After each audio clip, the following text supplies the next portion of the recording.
समाचार अब तक, सत्य का साहस। अन्न, वस्त्र, निवारा या मुख्य गरजा आहेत, पण आता यामध्ये मोबाईल सुद्धा आलेला आहे।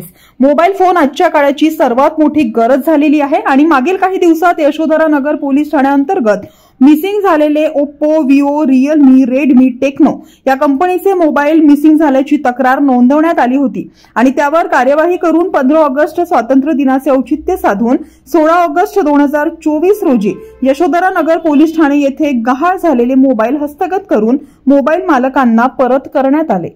बरोबर आहे। आजकालचे जे आपण जे दुनिया आहे त्यामध्ये पहिलं सुरुवातीला असं होतं की फक्त अन्न, वस्त्र, निवारा भेटणं म्हणजे सगळं काही भेटलं असं होतं, परंतु आजकाल आता या तीन गोष्टी व्यतिरिक्त जे मोबाईल आहे हा एक आपल्या जीवनाचा अविभाज्य अंग झालेला आहे। तो इतकी सवय झालेली आहे आपल्याला की ते मोबाईल शिवाय राहूच शकत नाही। आपण एक वेळ जेवण नाही भेटलं चालेल, परंतु आपला मोबाईल आपल्याला ओळख पाहिजे। तर त्या अशा प्रिय वस्तूची एक तर चोरी होणे किंवा गहाळ होणे ही एक धक्का देणारी गोष्ट असते।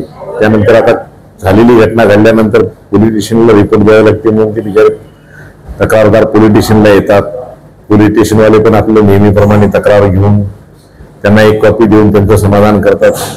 मग कालांतराने महिना, दीड महिना किंवा काही कधी एखाद्या याच्यात 5 महिने पण लागतात। नवीन टेक्नॉलॉजीचा वापर करून जे आता IMEI वगैरे याच्या मार्फत मोबाईल ट्रेस करून यशोधरा पोलीस स्टेशनचे जे कॉन्स्टेबल आहेत प्रमित गुप्ता यांनी जवळपास आज 16 मोबाईल हस्तगत करून ज्यांचे चोरीला गेले होते, गाळ झाले होते, त्यांचे मोबाईल आज परत करण्यात आलेले आहे। त्यांच्या चेहऱ्यावरचा आनंद पाहून आम्हाला पण हुरूप आलेला आहे।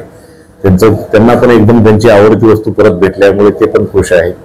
असंच पुढे काम आम्ही आमचे पोलीस आयुक्त जे माननीय रवींद्र सिंगल सर आणि आमचे DCP sir Niketan Kadam sir यांच्या मार्गदर्शनाखाली आमच्या परिमंडळामध्ये सर्व पोलीस स्टेशनमध्ये ही कामगिरी सुरू आहे।